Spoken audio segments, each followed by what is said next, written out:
السلام علیکم ورحمۃ اللہ وبرکاتہ۔ سب سے پہلے انسان کو سیلف کنٹرول ہونا چاہیے، یعنی اپنی نگاہیں پست ہونی چاہیے، بدکاری کی طرف نفرت ہونی چاہیے، حقیر سمجھنا چاہیے، کیونکہ یہ سب سے بڑی جو خباثت آج کل ہمارے معاشرے میں پائی جاتی ہے کہ ہم دیکھ رہے ہیں کہ نوجوان بے حیائی کی طرف چاہے دھکیلے جاتے ہیں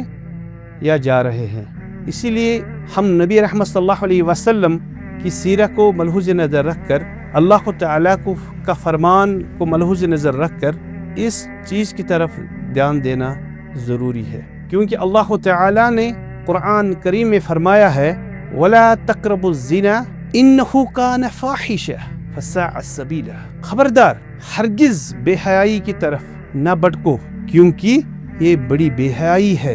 اور یہ بہت بری راہ ہے۔ اس تناظر میں ایک واقعہ میں آپ سے شیئر کرنا چاہتا ہوں کہ ایک نوجوان در خدمت محمد رسول اللہ صلی اللہ علیہ وسلم میں آئے اور اس بات کا اظہار کیا کہ محبوب پیغمبر محمد رسول اللہ صلی اللہ علیہ وسلم مجھے زنا کی اجازت دیا جائے۔ حالانکہ اس مجلس میں صحابہ کرام رضوان اللہ تعالی علیہم اجمعین موجود تھے، وہ حق کا بقا رہ گئے، وہ جذبات میں آ گئے، وہ تیش میں آ گئے، غضب کا ماحول رونما ہوا، مگر رسول اللہ صلی اللہ علیہ وسلم نے اشارتاً ان کو بتایا کہ آپ خاموش رہے، اور جب اس شخص نے اس برائی کا اظہار کیا، اس برائی کی خواہش کی، تو محبوب پیغمبر محمد رسول اللہ صلی اللہ علیہ وسلم نے فرمایا کیا آپ چاہتے ہیں کہ آپ اپنی ماں کے ساتھ بدکاری کریں؟ نوجوان عرض کرنے لگا اے محمد صلی اللہ علیہ وسلم، ایسے نہیں ہو سکتا، ایسے کیوں کر ہو سکتا ہے کہ میں اپنی ماں کے ساتھ بدکاری کروں؟ تو رسول اللہ صلی اللہ علیہ وسلم نے فرمایا جب آپ اپنی ماں کے ساتھ بدکاری نہیں کرنا چاہتے ہیں، معیوب سمجھتے ہیں، تیش میں آتے ہیں، تو ضرور دوسرا کوئی جس کی ماں کے ساتھ آپ بدکاری کرنا چاہتے ہیں اس کی بھی حالت ایسی ہے۔ پھر فرمانے لگے رسول اللہ صلی اللہ علیہ وسلم، آپ اور میرے محبوب نبی محترم صلی اللہ علیہ وسلم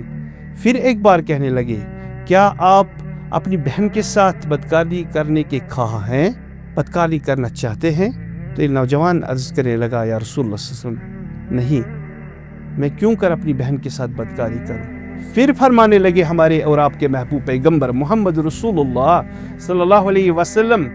کیا اپنی بہن، بیٹی یا خالہ، پھوپھی کے ساتھ آپ بدکاری کرنے کا ارادہ رکھتے ہیں؟ نوجوان عرض کرنے لگا یا رسول اللہ صلی اللہ علیہ وسلم،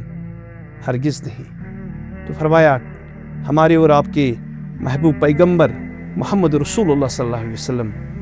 نے کی اسی طرح جب آپ ناپسند کرتے ہیں کہ آپ کی بہن کی طرف کوئی آنکھ اٹھا کر دیکھے، آپ کی ماں کی طرف، آپ کی خالہ کی طرف، آپ کی پھوپھی کی طرف، آپ کی بیٹی کی طرف، اسی طرح ان کے بھائی، ان کے بیٹے، ان کے والدین ہرگز یہ نہیں چاہیں گے۔ اس کے بعد آخر میں رسول اللہ صلی اللہ علیہ وسلم نے ان کو دعا کی، اور یہ اس دعا سے سرفراز ہو کے اس بے حیائی اور اس غلیظ خواہش کے مرتکب نہ ہو گئے۔ آپ اور میرے لیے ہی سب سے مشعل راہ کی بات ہے، اگر ہم بھی کسی بہن، ہم بھی کسی بیٹی کی طرف، ہم بھی کسی ماں کی طرف بری نظر سے دیکھیں تو شاید ان کے بھائی، ان کے والدین یا ان کا بیٹا یہ نہیں چاہے گا کہ ہماری بہن، ہماری بیٹی یا ہماری ماں کی طرف آنکھ اٹھا کر دیکھے۔ مجھے نوجوان بھائیوں سے یہی گزارش ہے کہ اس بے حیائی اور بدکاری کے اس سوچ کو اپنے ذہن سے نکال کر رسول اللہ صلی اللہ علیہ وسلم کے فرمان کو ملحوظ نظر رکھ کر، اللہ تعالیٰ کے احکامات کو ملحوظ نظر رکھ کر اس بے حیائی کام سے دور ہو جائے، اجتناب کرے، دل میں وسوسہ دور کرے اور اس معاشرے کو بہترین معاشرہ تشکیل دے۔